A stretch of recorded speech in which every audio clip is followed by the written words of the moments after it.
Hello, and today we are with Rich Hess at the Rose Senior Center at Providence Park in Novi, Michigan, where a recent installation has been completed of a pergola type patio cover over top of a common area space here in one of their courtyards.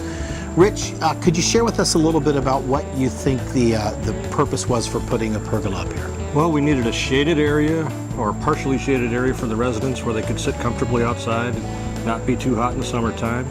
And it's been absolutely perfect for that. The residents love coming out here. I find them out here at all hours, sometimes evening time, sometimes morning time. Sometimes they'll turn on the ceiling fans and just enjoying the space. It's a really beautiful place to sit and look around, enjoy the view, enjoy the landscaping. It's what I like best about it. I'm the environmental services director here, and what I like best is there's zero maintenance on this product. I have not had to do a thing to this product, and I have a feeling it's going to look great for years. Right. So you're in charge of all the maintenance here, so anything needs to be painted, you've got to hire a painting company. Yes. Right. And just looking at it, I can tell there's no maintenance to do on it. It's going to last for probably 20 years at least, I would think. Well, at Temo, we do offer a lifetime warranty on all of our products, so if something does happen, you certainly have somebody to call. Good.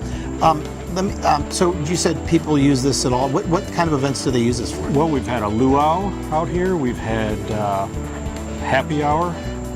We've had just families who spill out from the dining room because the dining room is right next door to the pergola.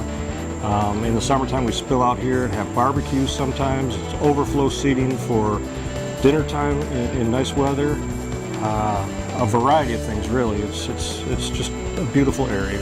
Well, you have out here, you have an open space that doesn't have pergola, and then you've got some umbrellas on some tables, and then you also have the area covered by the pergola. What do you think causes the residents to want to maybe escape into underneath the pergola as opposed to sitting out in the... Well, it's really temperature related and how much sun is out here. Some of them are sun worshipers. They'd rather be in the sun. Some of them not so much, and they'd rather be under the pergola. It just depends on the resident. It depends on the temperature. It's just really nice to have a choice. Right. Okay. Well, I appreciate you investing some time with us. Thank you for the information, and we hope you get to use this for years to come. Thank you. Thank you.